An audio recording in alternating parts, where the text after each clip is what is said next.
mucho dinero que hace falta para tener tantas cosas, pues nos mantengamos subdesarrollados mentalmente y fácilmente influenciables por los condicionamientos del mercado.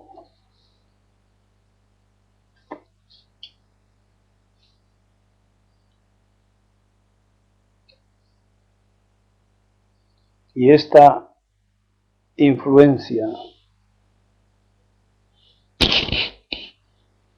pues se extiende a todas partes, a todo lo que tocamos, allí donde vamos, con esa habilidad de producir instrumentos para sobrevivir en distintos climas, latitudes. De manera que vamos contaminándolo todo con nuestros residuos, es decir, con la ignorancia consiguiente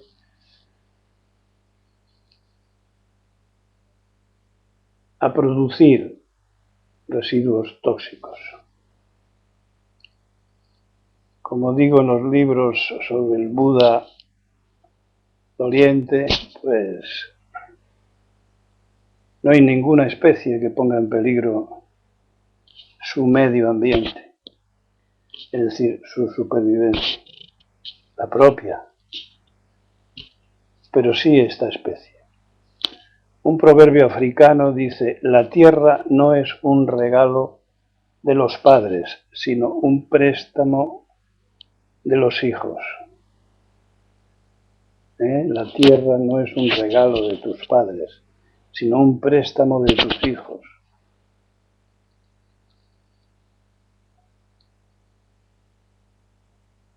Hay un movimiento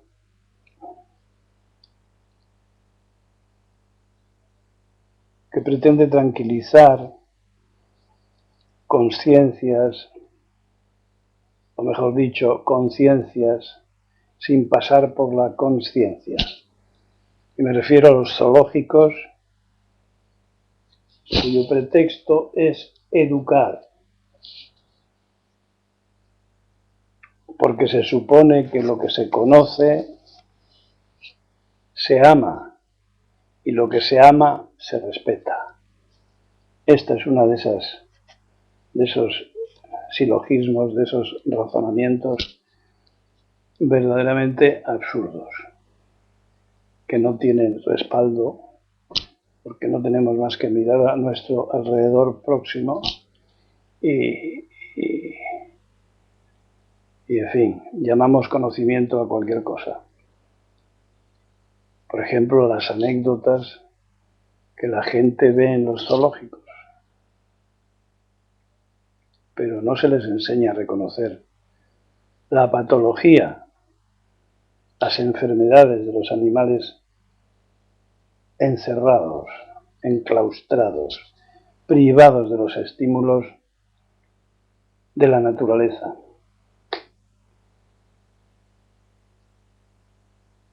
Tampoco el aumento de peso, la necesidad de comer y comer y comer y comer, porque es el único entretenimiento. Es decir, su patología es muy semejante a la nuestra.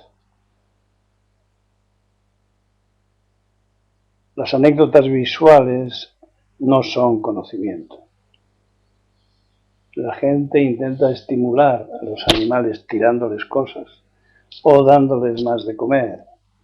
Aunque digan los carteles, no les dé de comer. Es igual.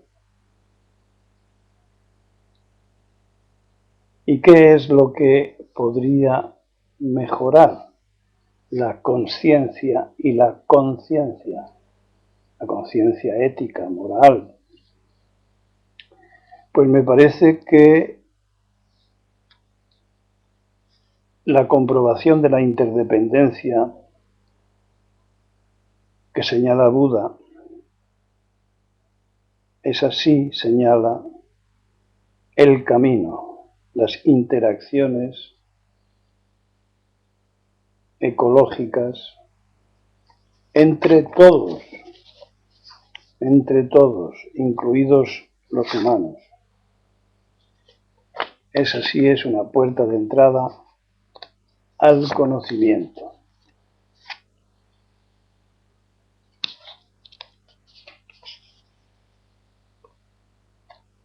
Así que si queremos conocer algo, hemos de experimentarlo, hemos de practicarlo. Y hemos de practicarlo con el mínimo de prejuicios, de informaciones bien pensantes,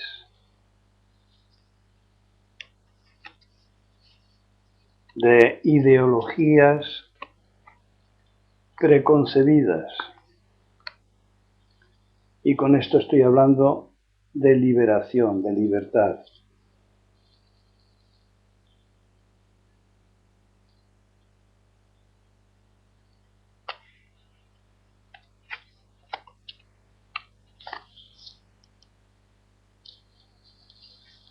¿Algún comentario? Ángela Gaston, Lairó, Marisa Entrado y Suso.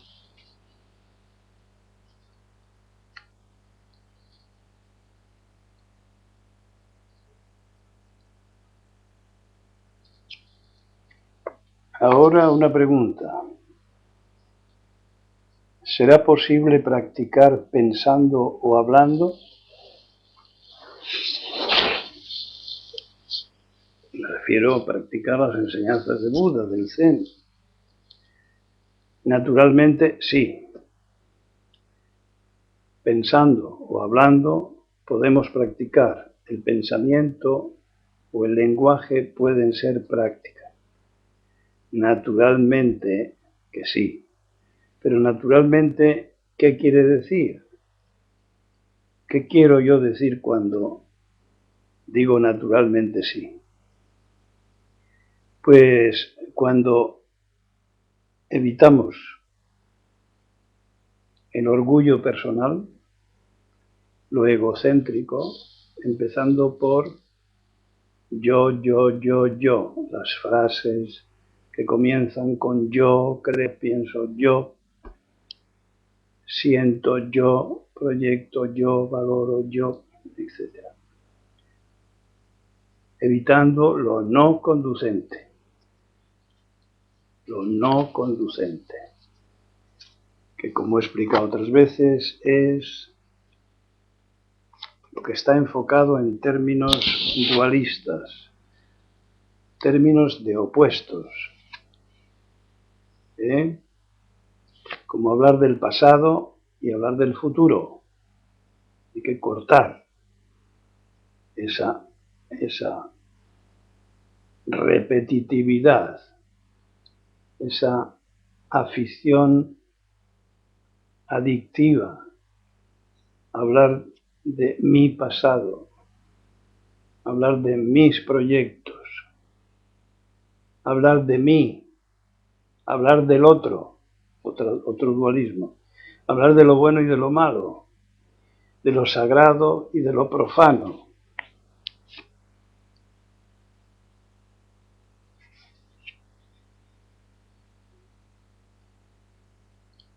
Y continuando, naturalmente, ¿qué quiere decir? Pues todo un rosario de consecuencias sobre lo dicho, evitando la petulancia, la exhibición, el protagonismo, el narcisismo, la chulería, la prepotencia.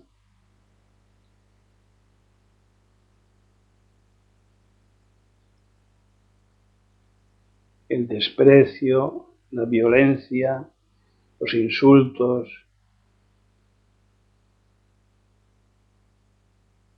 los juicios, los gritos, las interrupciones en las conversaciones.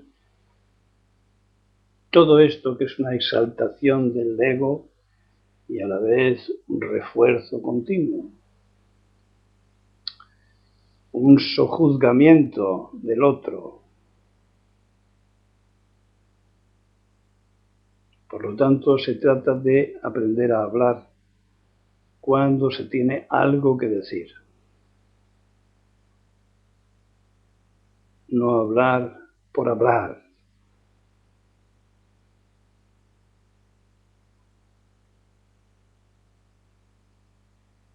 Ni hablar cuando se está practicando con otras cosas. Ejemplo clarísimo, mientras comes. Por lo menos algunas comidas hay que hacerlas en silencio, concentrándose en los sabores.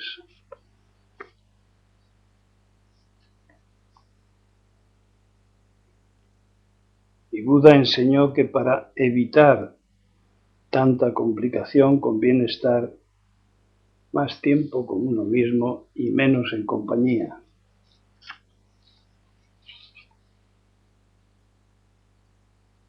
Por lo tanto, si evitamos todo esto, es posible que pensar o hablar sea practicar. Se convierte en una práctica. En el budismo es el sexto sentido el pensamiento. Pero no cualquier pensamiento. Los pensamientos egóticos no son el sexto sentido.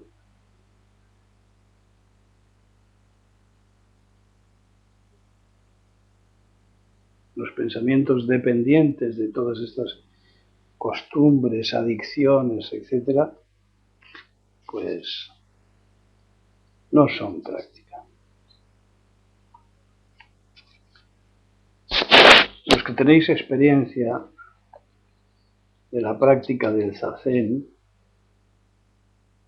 habéis comprobado que cuando la atención está bien concentrada en el cuerpo, no podemos hablar. No podemos hablar.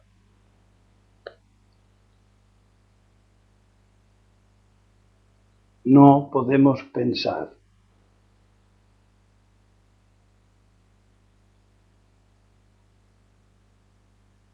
Solo cuando la atención se debilita, pensamos.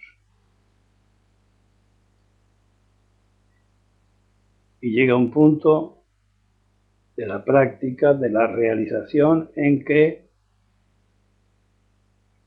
nada se diferencia de otra cosa. En ese estado, pensar, hablar, es un acontecimiento natural.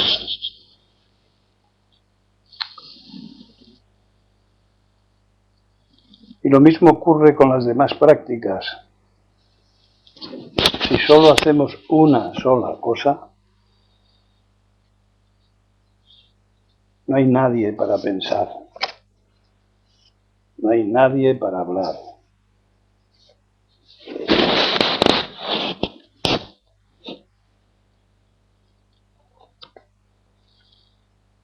Y es el momento en el que los pensamientos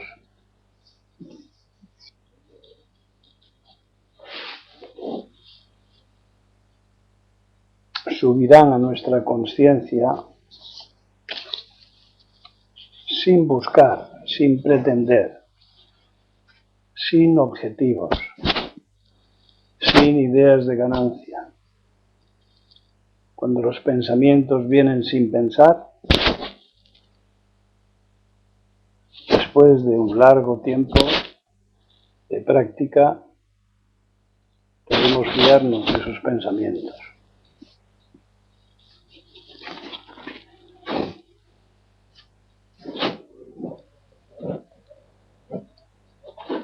¿Algún comentario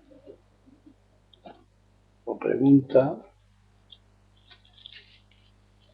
Ya van apareciendo cosas sobre el pensamiento. El otro día veíamos cómo cuando el nivel de conciencia profundiza, no podemos hacer preguntas, no se nos ocurren cosas, no es el nivel del pensamiento. El nivel del pensamiento es más superficial, pero no es que nos hayamos paralizado en esa función, sino que hay que hacer un pequeño esfuerzo intencional. viceversa. A mayor profundidad los pensamientos no perturban la conciencia, las conciencias. Son como cualquier otra cosa.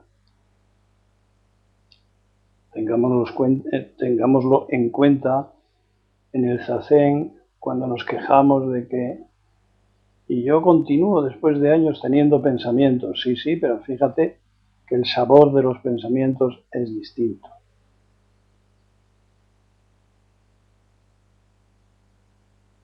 Cuando los pensamientos son equivalentes a los sonidos,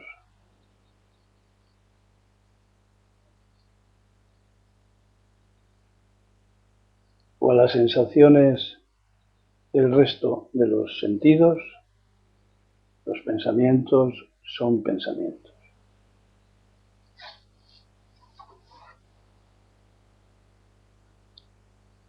Y seguir. Gazo. La mente se abre al despertar, no por el hecho en sí de oír un bambú romperse o una flor florecer, sino debido al estudio y la práctica del Dharma, continuados diligentemente durante años. El sonido del bambú al romperse no existe por sí mismo. Necesita el contacto con una piedra, lo dijo el maestro Dogen.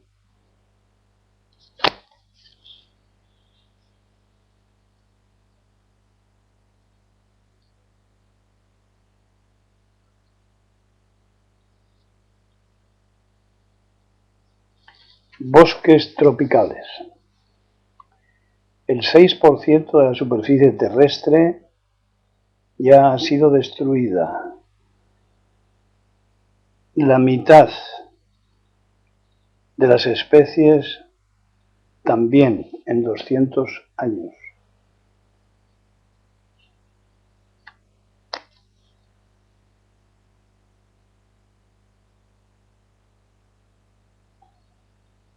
En los bosques tropicales se encuentra el 90% de las especies.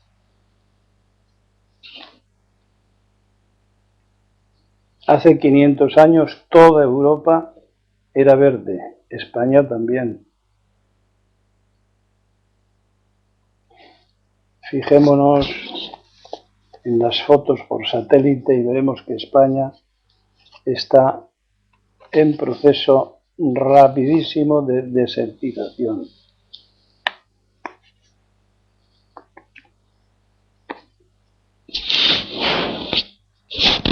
Proponerme alguna cosa.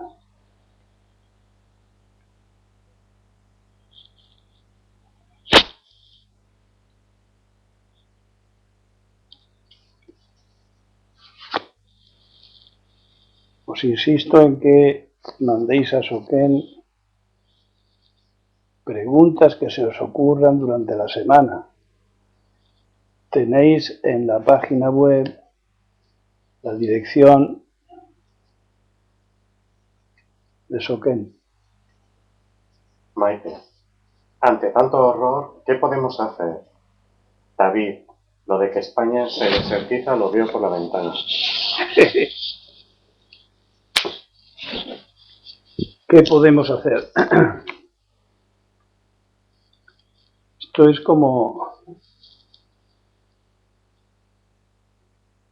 cualquier acontecimiento destructivo general del mundo. Esto es el mundo.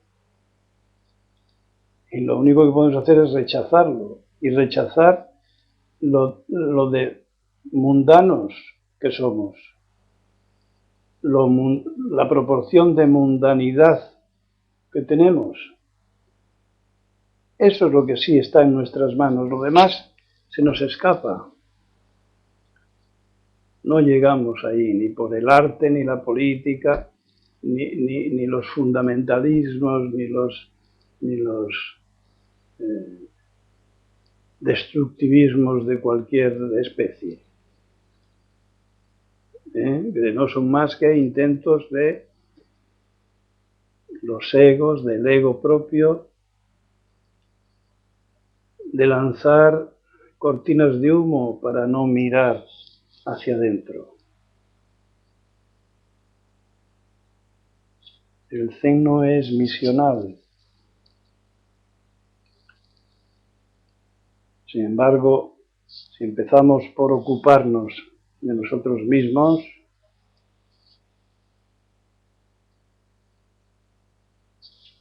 los que están alrededor lo percibirán.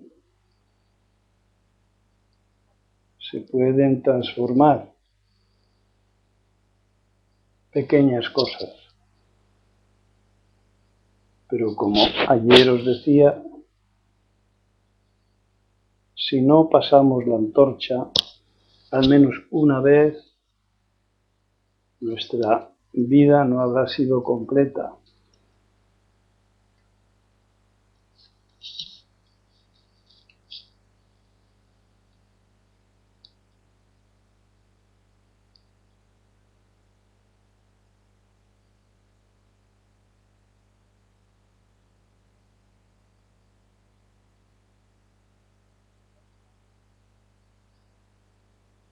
Como decía el Uemoto, cuando le preguntaba yo qué se puede hacer con todo esto, pues el hombre se echaba a reír y decía, es cuestión del cosmos, a mí no me preguntes.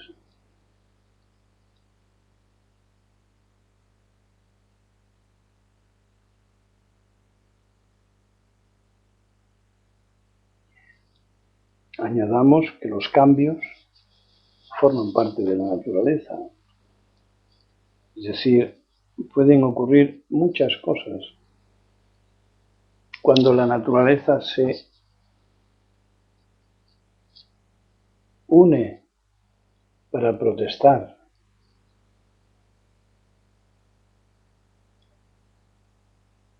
Pensemos en los virus, en la cadena de acontecimientos de la falta de agua. Las enfermedades se multiplicarán, el clima variará.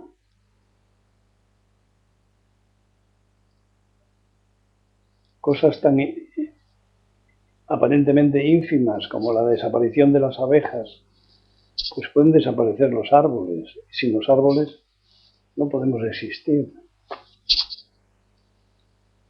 Los miles de intoxicaciones del aire, del agua, de la tierra, pues se van juntando, se van sumando. Por ejemplo, si me ocurre algo escandaloso, tener hijos en esta época, pues es algo como demente, ¿no?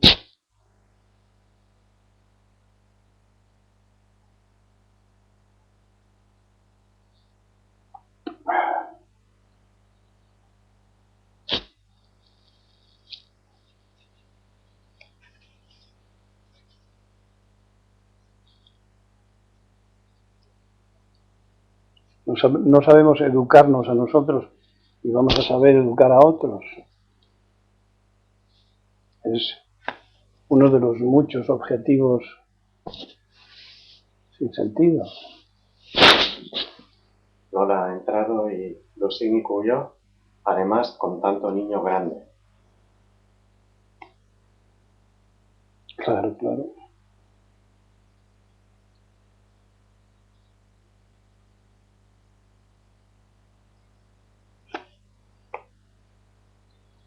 Este sería un terreno para desarrollar al infinito, pero siguiendo a Dogen diremos, no profundicemos en la ignorancia. Gastemos las energías en la lucidez, en continuar nuestro proceso de realización, en seguir las enseñanzas, en continuar con nuestra evolución, en compartir esta evolución. Al decir evolución quiero decir salir de la infancia, salir de la neurosis, salir de la especialización, salir del plan de vida occidental de trabajar para descansar, descansar para trabajar y poder comprar muchas cosas y tener muchas cosas y ser pasto de la propaganda, en fin, engancharse a la rueda de los robots vivientes. Pues sí. Me preguntan aquí por qué sigo atado a relaciones que sé que no me convienen, de las cuales creo poder prescindir, pero en realidad no lo hago. ¿Adicción? ¿Me estoy engañando a mí mismo? ¿El Zen me puede ayudar? Claro que te puede ayudar.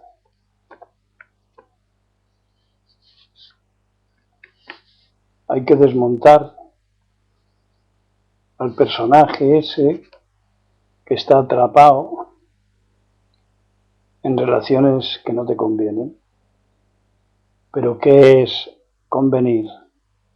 Depende de los objetivos. Todo eso es la urdimbre del ego. Y como no tenemos criterio más que el de ganancia, el criterio de desear, pues no podemos salir, no hay transformación, no hay cambio. Y el Zen sí que proporciona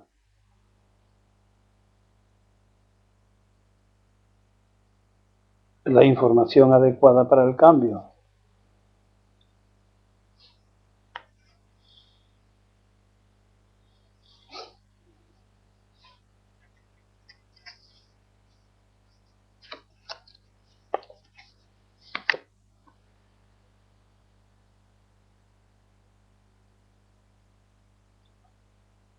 Se puede concretar más si se me pregunta con más exactitud.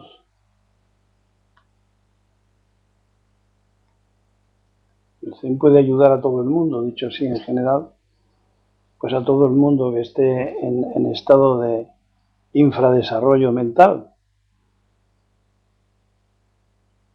Pues sí. ¿Puedo estar castigándome de alguna manera? No entiendo esa pregunta. Depende.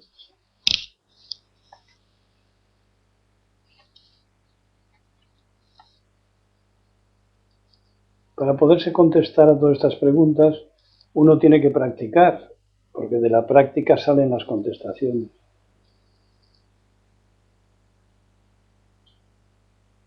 El Zen lo desconozco y me da miedo.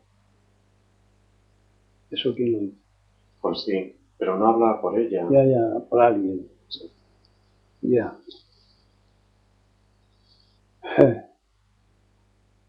Pues es el vulgar miedo a lo desconocido. No tiene justificación ese miedo, porque tu naturaleza es tu verdadero yo. Tu naturaleza no puede ir en contra tuya. Por lo tanto, el miedo es una defensa del ego, una defensa neurótica. El personaje egótico, el ego, no quiere ser destronado como personaje de una obra de teatro. No creamos que el ego es otro yo, es decir, un ser vivo. El ego es un programa, igual que un programa de internet, es un programa alimentado con los productos que he nombrado antes, los que la televisión proporciona. las películas, los periódicos, las novelas, toda esa basura. Pues sí, tengo mucho tiempo libre y creo que algunas de las cualidades necesarias, pero ¿Pero qué?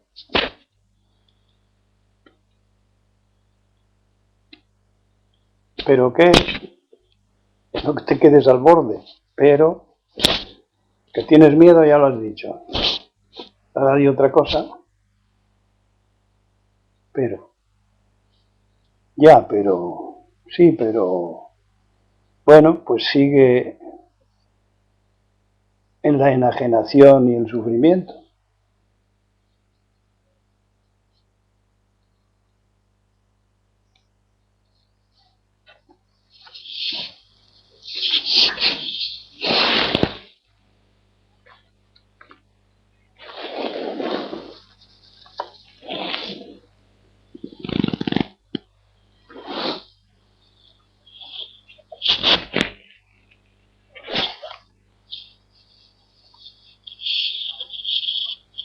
creo no tener problemas. ¿Acaso me confundo? Pues sí. No sé si ya si es Consing o es su compañía, porque cuando va en masculino y femenino se distingue, pero ahora no.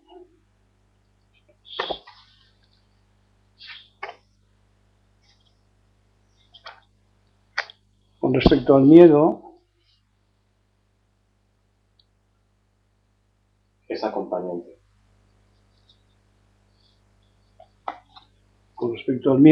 cuando comprobamos las bases del ego y sus manifestaciones típicas, observándole durante la primera parte del zazen o durante la vida cotidiana, cuando ya somos capaces de ir pasando esa enseñanza a cada acción,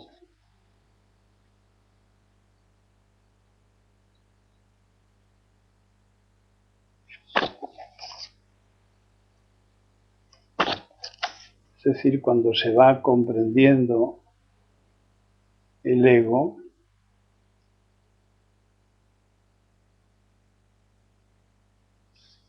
es útil repasar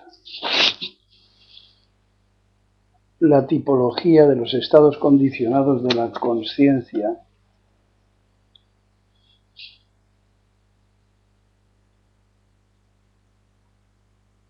un auténtico test con 2000 años de funcionamiento que es asombroso,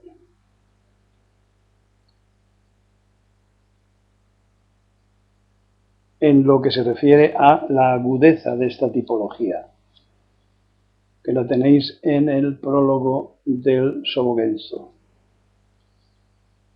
Bueno, pues la voy a leer porque merece la pena que nos detengamos un poco y después lo leamos tratando de reconocer las mezclas que funcionan en nuestro ego. Por ejemplo, los naraka, un estado infernal de ansiedad, de pena, de queja continua, de desgracia, de enajenación y mérito en el dolor. Es la pasividad de la víctima, la preocupación por la culpa, ajena o propia. Se puede describir mucho más, pero valga con esto.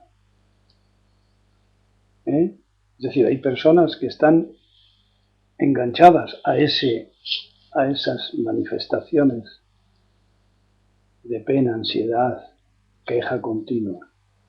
Son los naraka. En segundo lugar, los gaki, estado de los espíritus hambrientos, se decía antiguamente, hambrientos de emociones y de novedades. Eso ya lo podemos reconocer hoy. Base de cantidad de negocios. espíritus hambrientos de emociones, adicción a las emociones y a las novedades. Son anhelantes, ansiosos, ambiciosos, insaciables. Suele decir que son como este caballo que salta una y otra vez obstáculos y es como si no pudiera reconocerse a sí mismo como un saltador y tiene que saltar otra vez. ¡Qué ansiedad!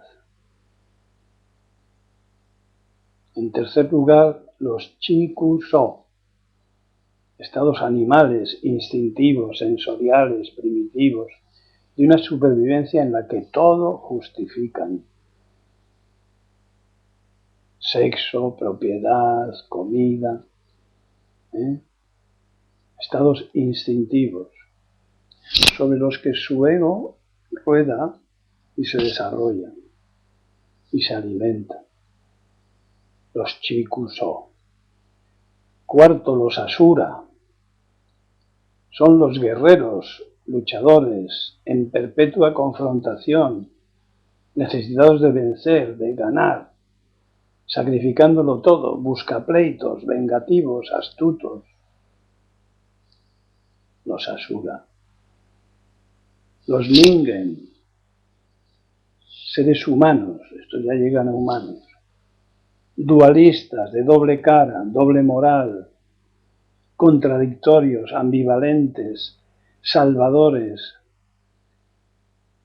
humanistas, pero que para salvar a unos matan a otros. No matan a cuchillo, matan juzgando o criticando o haciendo comentarios. Los ningen. 6. Los ten-yo. Los seres celestiales, aspirantes a todos o cualquier tipo de felicidad o paraíso, bien pensantes, beatos, moralistas, místicos, filósofos, religiosos, ideólogos del bien.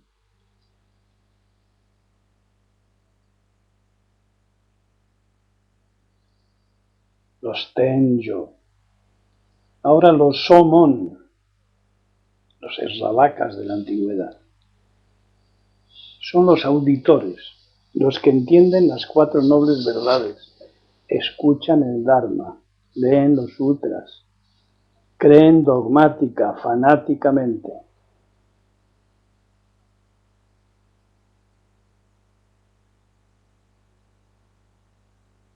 Pero nada más. Los engaku pratyeka budas. Budas para sí, comprenden sin maestros la dodécuple cadena de la causación y el condicionamiento. Comprenden el karma, pero no comparten, no profundizan. Bosatsu, los bodhisattvas, monjes, budas vivientes, despiertos, conscientes de sí y de los otros y de los anteriores estados de la conciencia condicionada que he ido nombrando. Estos siguen el camino de Buda, la práctica, lo siguen toda su vida.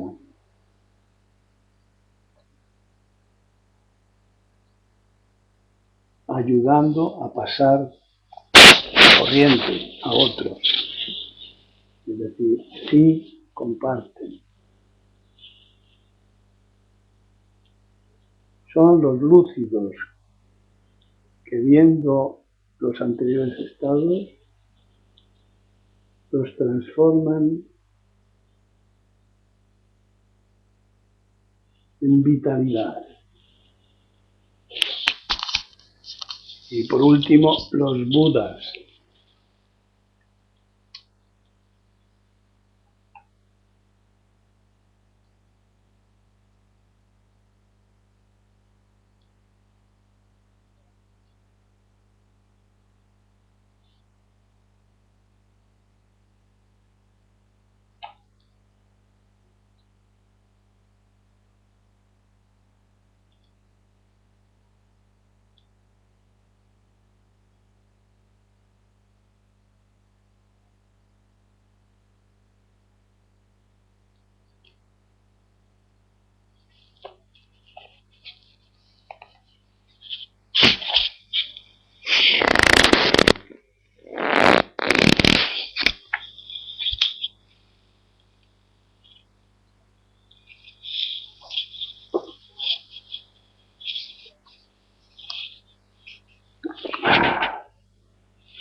¿Algún comentario?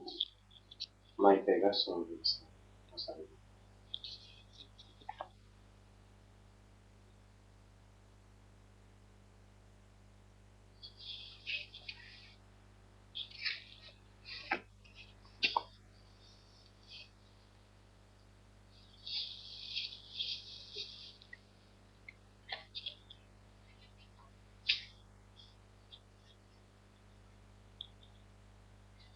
Así que fijémonos, lo mismo que muchos insectos,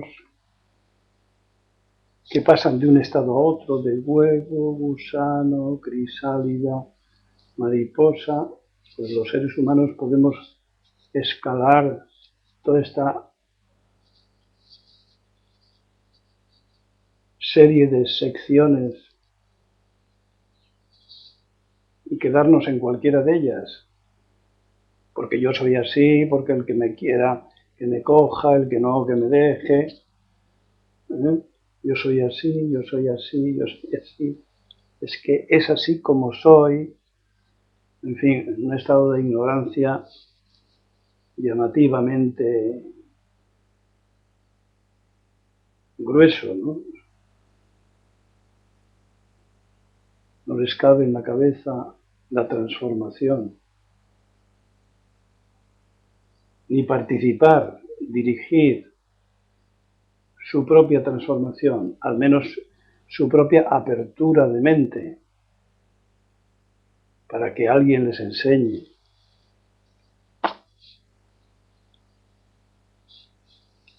Son orgullosos, engreídos, en fin, todo lo que he nombrado antes. Y se quedan donde están, claro, sufriendo por las tonterías más infantiles, solo porque creen que sus prejuicios no lo son, no son prejuicios.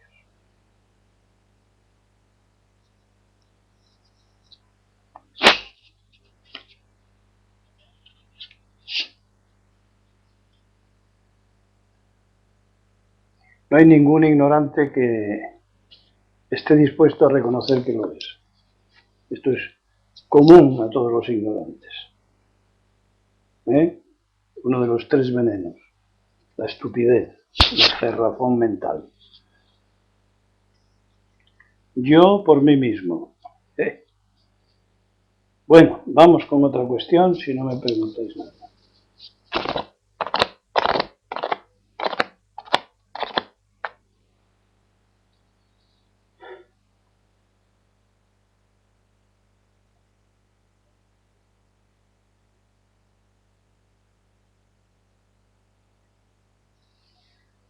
Vamos a ver qué es esto de robar a los sentidos.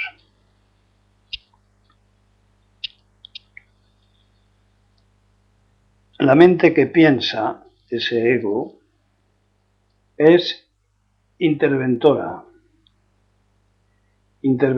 y excluyente, acabo de decirlo, de cuanto no está de acuerdo con sus programas adquiridos. Conviene que veamos la mente superficial, la mente egótica, como un programa técnico. El cerebro maneja este programa por razones de supervivencia. Hay que conocer el ambiente que nos rodea para sobrevivir. Pero no que esa información para sobrevivir se convierta en mi vida. Eso ya es otra cosa. Que me manipule, que yo la confunda con mi yo, con mi auténtico yo, pues eso. El micrófono de Gairo hoy hace mucho ruido y no bien.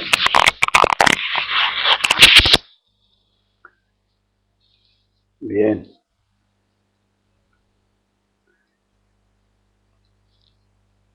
Así que muy poca gente es capaz de salirse de los condicionamientos aprendidos que a lo largo de su existencia ha ido reforzando.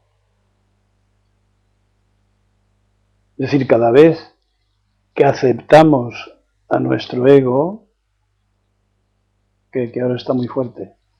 No, así, continuamos. Cada vez que aceptamos a nuestro ego como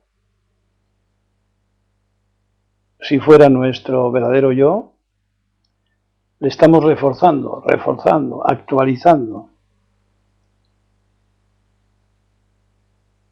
Le actualizamos con nuestras costumbres, deseos, opiniones, puntos de vista. Y todo esto es subjetivo, es decir, inconsistente. Depende de estados de ánimo, de sentimientos. Observemos otra característica tópica del ego. Cambia de un segundo a otro. Sustituye una apreciación por la opuesta con el viento. Y nos fiamos de eso.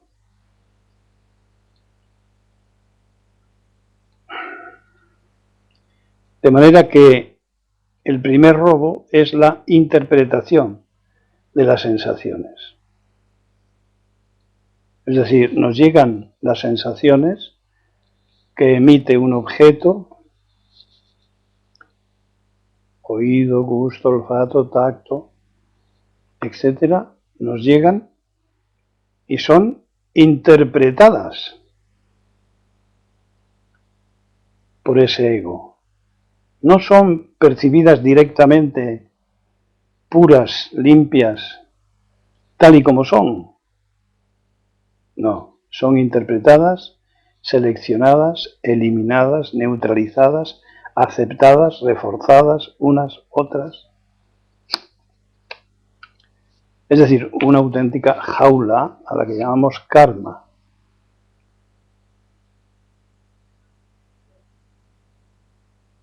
Esto es tanto como decir que los primeros horas, días, meses de nuestra existencia, en esos ya están fijados los grandes temas.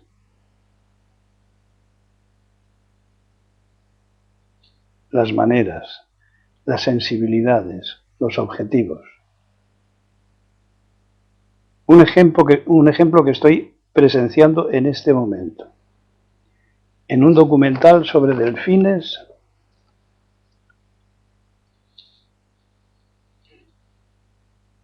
que se puede extender a los demás sobre la naturaleza, y es la música, la imposición de la música en el fondo de las imágenes, de unas imágenes naturales que están sucediendo y que el que hace el montaje introduce la música con el máximo valor. ¿Por qué estropear las sensaciones directas de lo que estamos viendo? A algún ignorante le aburrió el primer documental y metió su musiquilla. Y durante años y años y años los borregos le han seguido.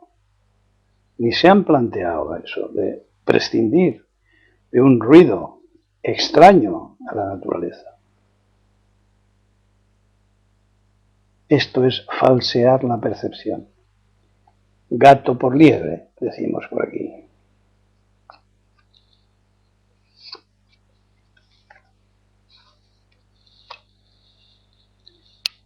Pues hermanito, se me han acabado las chuletas. Se me han acabado. Así que, como suelo deciros, si queréis más, tirad del hilo.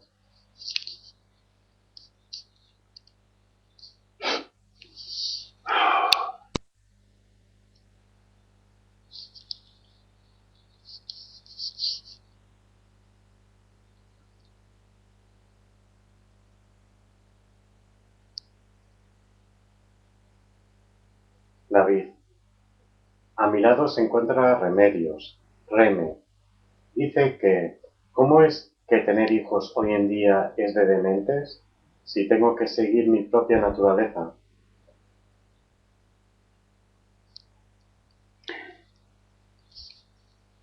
Hola, Reme. ¿Y tú conoces tu propia naturaleza? Hasta el punto de distinguir lo que es la maternidad responsable. Reme, hola.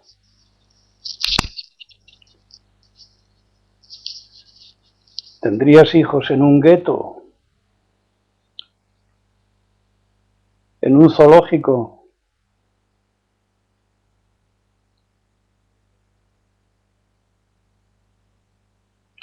Pues estamos en un gueto y en un zoológico humano.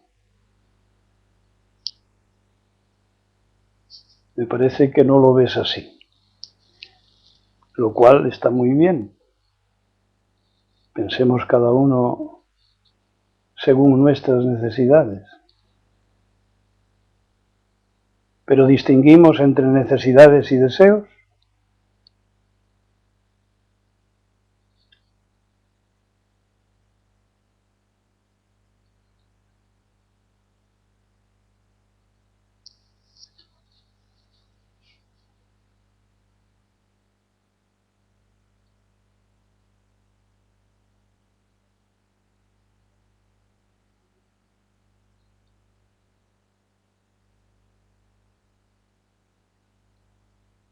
Sirio, solo contarle al que decía tener miedo al zen y por compartir mi experiencia, que es lo mejor que me ha pasado.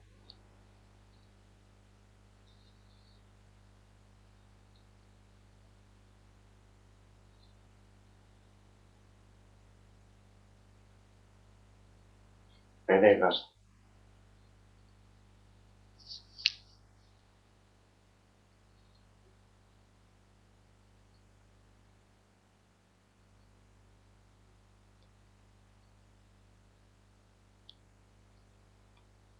Sosin, gasto, lo comparto.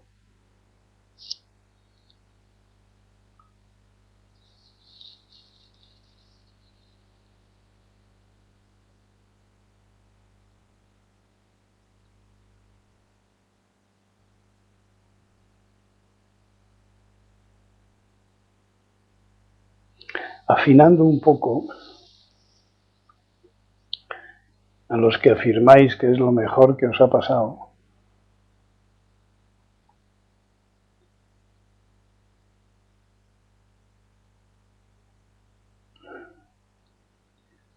podríamos tratar de ver a dónde nos conduce crear dualismos tan atractivos como ese. Es lo mejor y acabas de crear lo peor.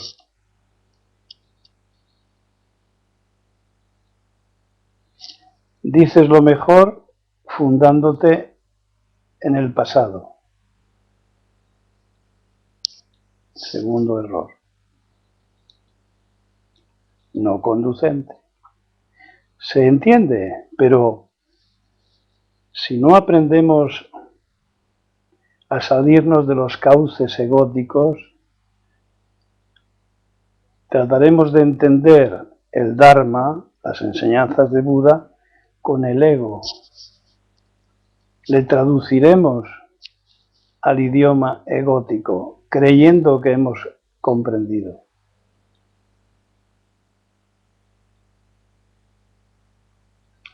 La experiencia auténticamente zen empieza sin mente, sin Buda y sin algo.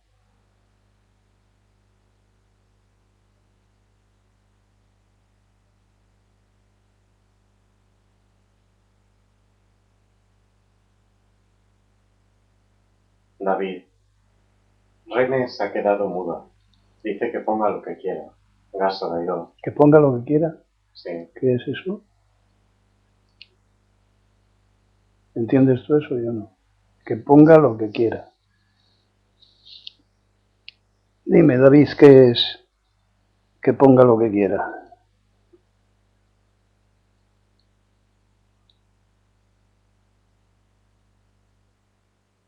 Que escriba lo que yo quiera. Oh, Y Sirio, Gaso a Daidó, y Gaso a David, y Reme.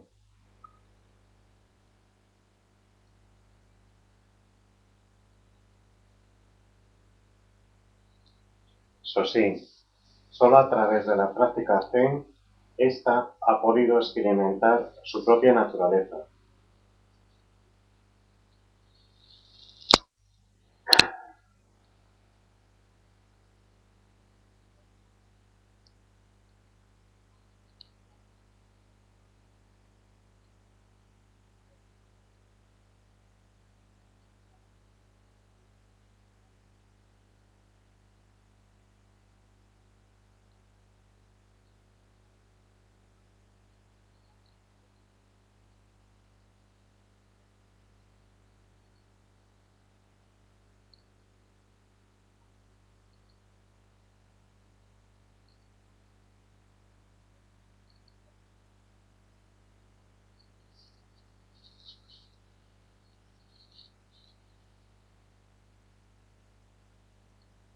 Josín, no coger ni dejar nada, solo practicar.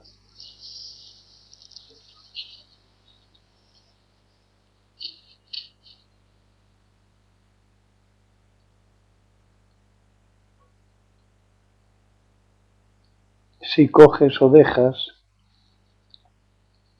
¿quién coge y quién deja?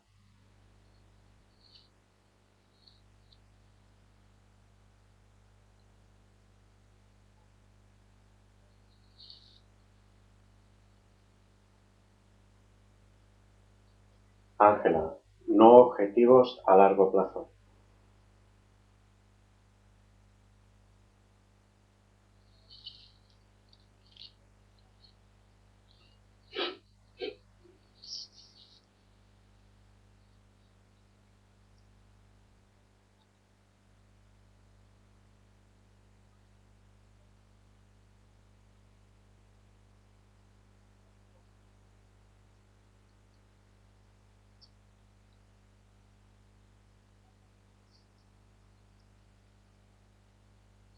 Ya, pero ¿por qué fue Bodhidharma a China?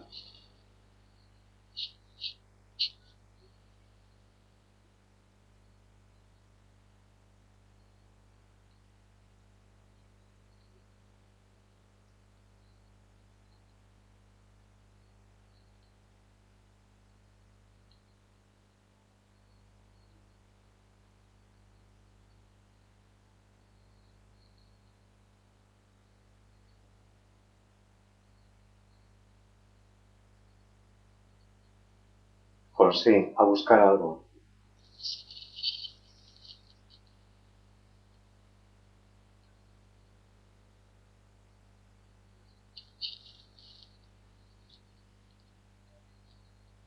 David, ¿podría repetir la pregunta? ¿Por qué fue Bodhidharma a China?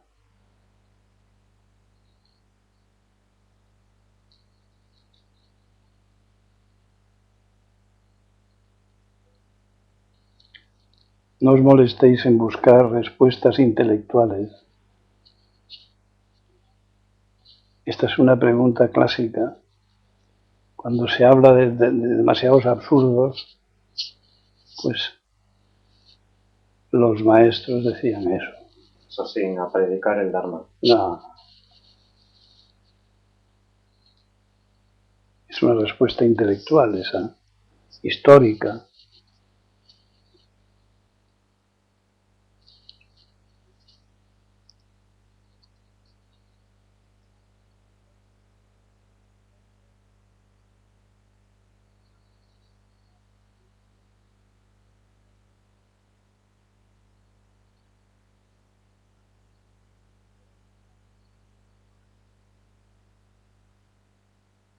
Pedro, ni él mismo lo sabía. Y tú tampoco, ni yo, ni el otro. Se trata de crear un espacio vacío en la mente, Acabo de decirlo, ni mente, ni Buda, ni algo. Cuando apagas, ellos ya no oyen. Cuando se apaga ahí, No oyen. oyen. Sí. Ni mente, ni Buda, ni algo. Acabo de decirlo, ninguna respuesta es satisfactoria. Se trata de crear un impasse, un vacío en la mente para dejar de decir tonterías.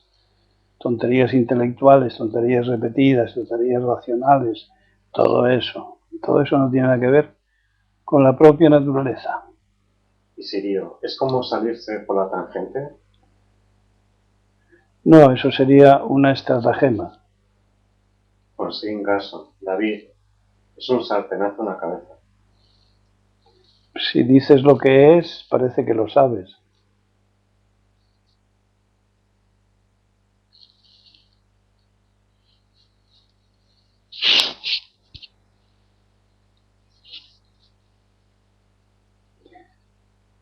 Qué difícil es dejarse llevar. Si propongo un vacío mental, ¿por qué no le seguís? Pues no. Hay que rellenarle con algo. Pérez, Bodhidharma ya estaba en China antes de llegar. Ese es tu vacío intelectual, tu vacío mental.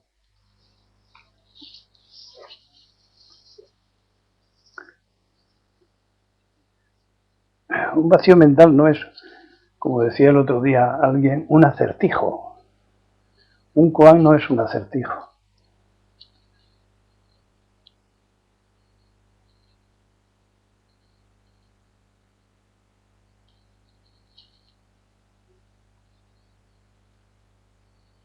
Deberíamos poder hablar solamente cuando afirmemos algo que proceda de nuestra experiencia. Afirmar, negar no, afirmar. Es el high de los monasterios. Es el sí, sí, sí. Solo hablan para eso. Sí, sí que esto he descubierto, esto he descubierto, esto he descubierto y lo comparto. Lo demás es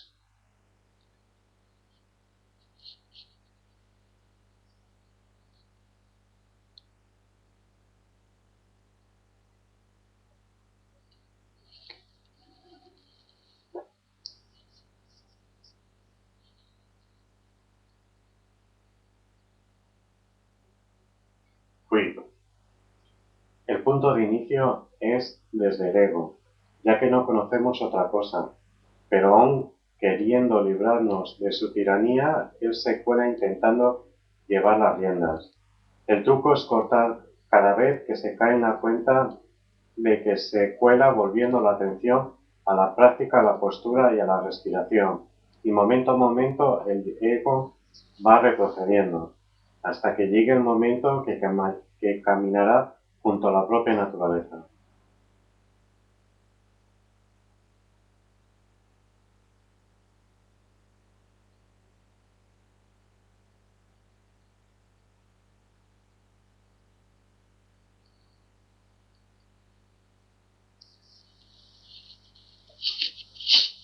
Pere, Gaso, fui.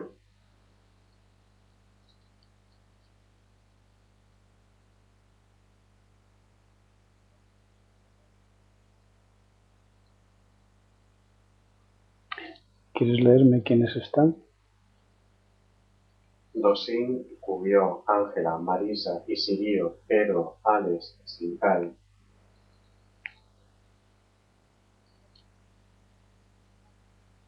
Jonsín ya no está. Sí, Josín, Suso, Sosín, Fui, David, Lola y Pere, 14.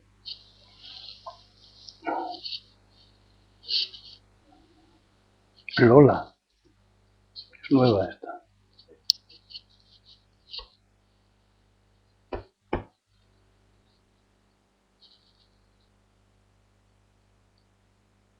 ¿Quieres contar algo, Lola? ¿O prefieres el silencio?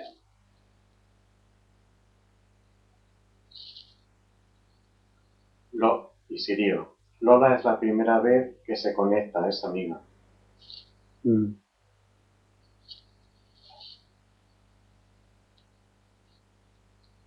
Lola. Sí, es la primera vez que estoy aquí y hoy prefiero el silencio. Muy bien. Pero siempre estuviste aquí.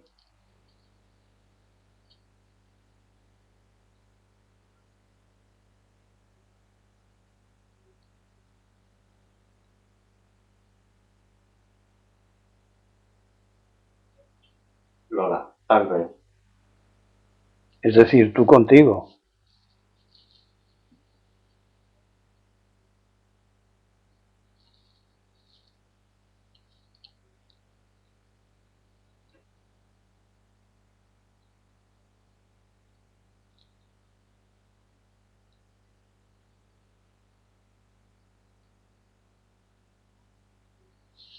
Hacemos un resumen. A ver con qué se ha quedado cada uno que le haya servido mucho, claramente, una sola cosa. Pere. Se hizo crecer una oca en una botella desde chica. Ya grande, ¿cómo la liberamos? Yo no lo sé.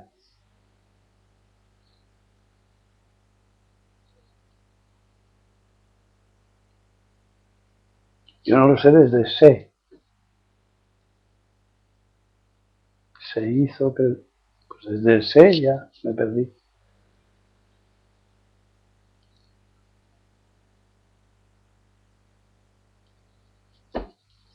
¿Qué? ¿No aceptáis la invitación?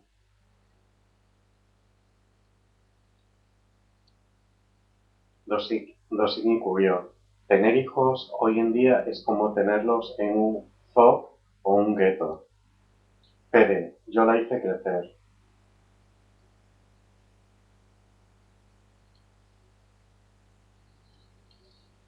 Sosín, no haberme dado cuenta de la diferencia tan enorme de cómo venían los pensamientos en los primeros tracenes y cómo vienen ahora. A ver, démelo otra vez. No No, haberme dado cuenta de la diferencia tan enorme. ya.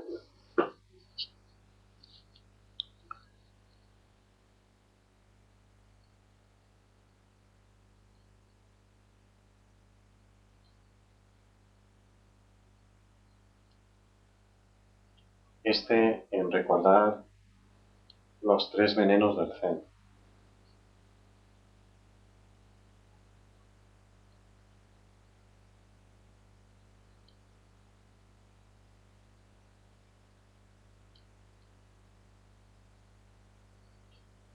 Y Sirio, escribí una cosa un poco más arriba. Sí. Y Sirio, me quedo con la enseñanza encontrar lo peor refiriendo lo mejor, haciendo distinciones. Repito, me quedo con la enseñanza de encontrar lo peor refiriendo lo mejor, haciendo distinciones. ¿Qué cosa es la que decía antes? Que escribió eso y no lo leí. Ah.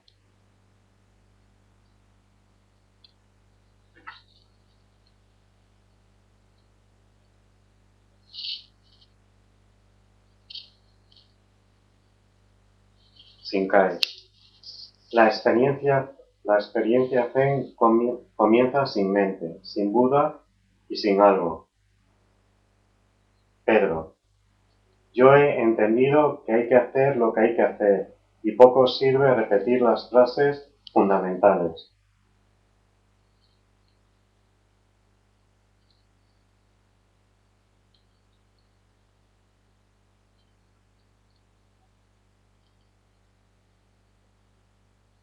Marisa. Me quedo con el Me quedo con el deseo de diferenciar el ego de mi verdadera naturaleza.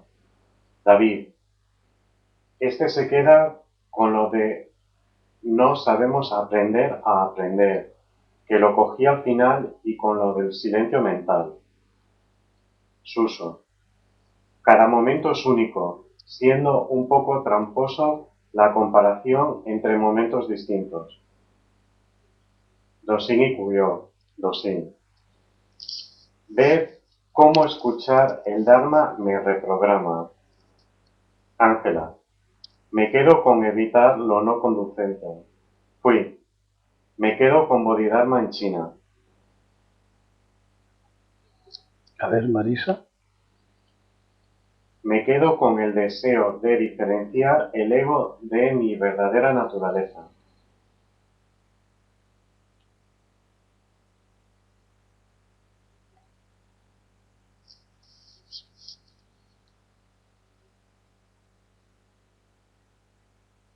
Diferenciar.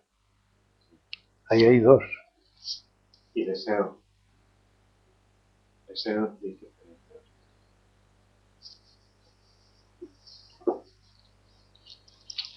¿Y el siguiente qué dice?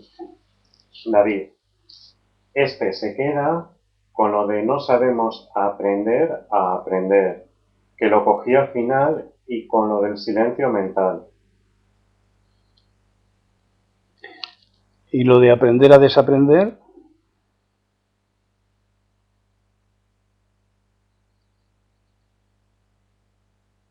Es lo que más relación tiene con el Zen, ¿no? ¿Y el siguiente? Suso, cada momento es único, siendo un poco tramposo la comparación entre momentos distintos. De acuerdo.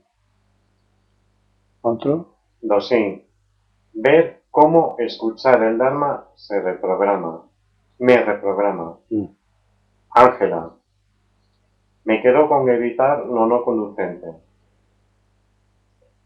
Fui, Evitando lo no conducente, ¿ya estás en lo conducente? Al despertar, fui, ya, me, Bodhidharma. sí, Otro. con sí, me quedo con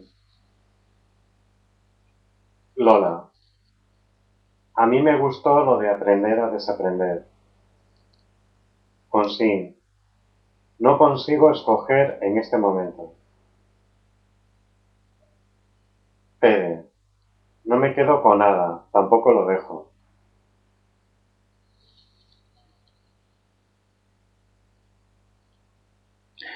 El cerebro funciona recogiéndolo todo, todo, todo lo que se presenta a una velocidad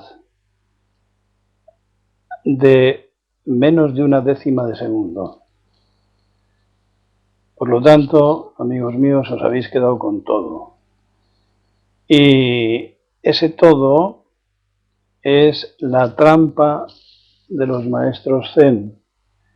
Ese todo va a actuar, os guste o no os guste, os parezca bien o os parezca mal, va a actuar remodelando las organizaciones del ego.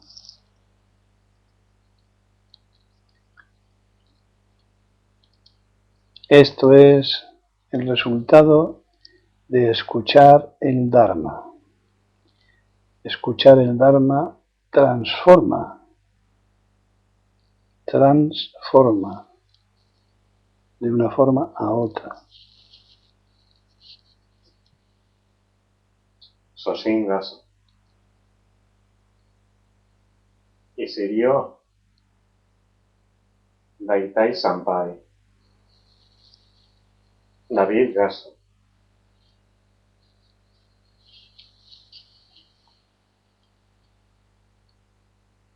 Fede Gaso.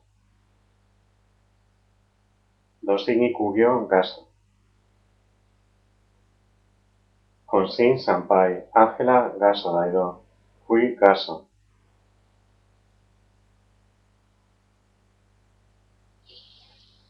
Es decir, que lo voluntario, me quedo con, es un aspecto parecido a lo que dice Suso. Me quedo con, hacer selecciones es falso. Cada cosa que ocurre en un tiempo es inamovible.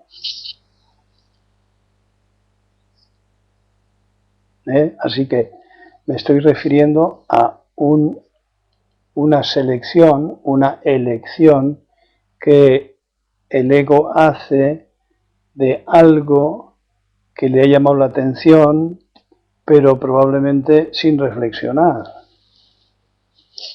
Es como un fogonazo dentro de los intereses momentáneos del ego. No podemos fiarnos de esas cosas. O sea, la voluntariedad tiene muy poco recorrido. Sí, uno tiene que querer despertar, pero después tiene que hacer otras cosas, además de querer. Poder, por ejemplo, saber, por ejemplo, o asumir saberes de otro que va delante. La cosa es un poco complicada.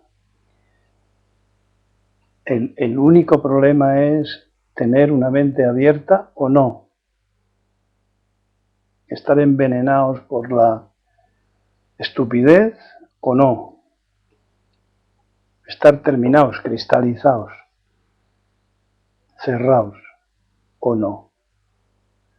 Estar más o menos abiertos.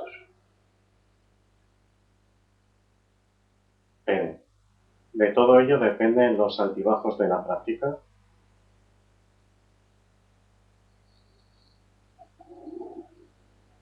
Depende de la dedicación a la práctica y la continuidad. No hay más que eso. ¿Por qué no hay más que eso? Porque todo lo tenemos ya en la propia naturaleza. Es decir, ya somos Budas. Ya somos Dharma. Ya. Desde antes de nacer. Entonces solo hay que, decía Rinzai, abandonar las preferencias, irlas arrinconando y la propia naturaleza emerge. Ya somos naturaleza, con toda su sabiduría, pero estamos tapándole la boca con nuestros subjetivos asuntos, personales asuntos.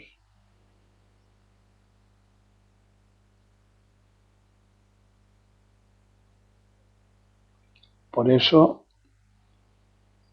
el despertar es fácil, el budismo zen es fácil, basta con estar abiertos a nuestra propia naturaleza y a la sintonía con otra mente, con otra budeidad. Visto así, no tienen sentido los miedos, ni los prejuicios, ni las adicciones, ni nada de eso. Todo eso son las contradicciones del ego. Solo en el ego hay contradicciones. En la propia naturaleza, en la naturaleza en general, no hay contradicciones. Porque nada tiene sentido, nada tiene significado. Sentido tiene todo, depende de lo que llamemos sentido, ¿no? Pero el hecho es que funciona.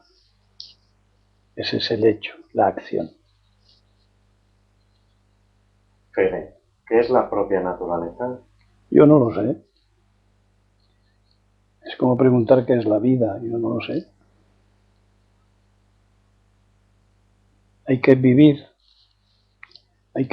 con la propia naturaleza, con el propio cuerpo, con la propia mente, y eso no es un asunto limitado, es todo a la vez. Es el universo entero, el cosmos, es toda la vida que nos rodea. Pero claro, si uno quiere ser alguien, no va a poder, porque pondrá ese objetivo por delante. Si uno quiere ser feliz, no lo será, porque pondrá los medios que su ego llama felices. Es decir, la cuestión es mucho más modesta y mucho más profunda. Vivir no es pensar sobre la vida. Vivir es vivir, vivir, con tu cuerpo, con tu mente, dando cuerda a todo ello, alimentándolo a todo ello, hasta deslimitarte, hasta no saber qué es todo ello. Y entonces estar a su servicio, abierto a tu naturaleza, que lo abarca todo. Entonces, ¿cómo comprender algo que lo abarca todo? No es posible, ni necesario. Ya estamos allí.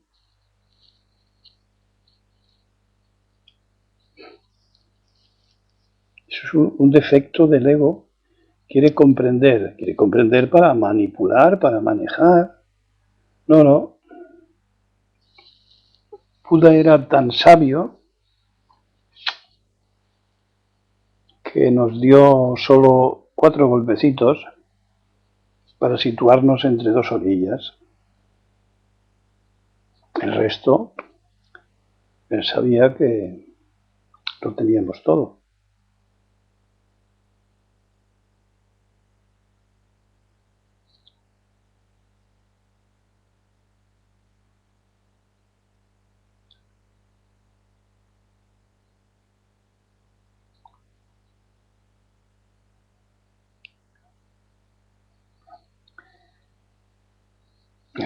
Y los maestros de la tradición Zen pues han dicho siempre, no hay nada que lograr.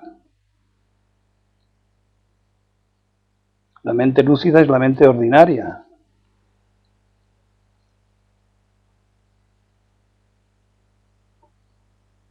No hay ningún objetivo. Pero el ego funciona con objetivos, con logros, con ganancias. Y entonces piensa, organiza, da significados, nada de eso es válido. Eso no es la vida.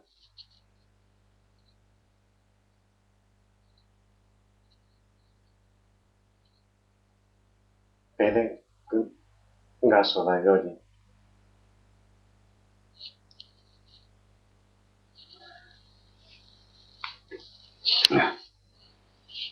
Bueno, ¿algo más?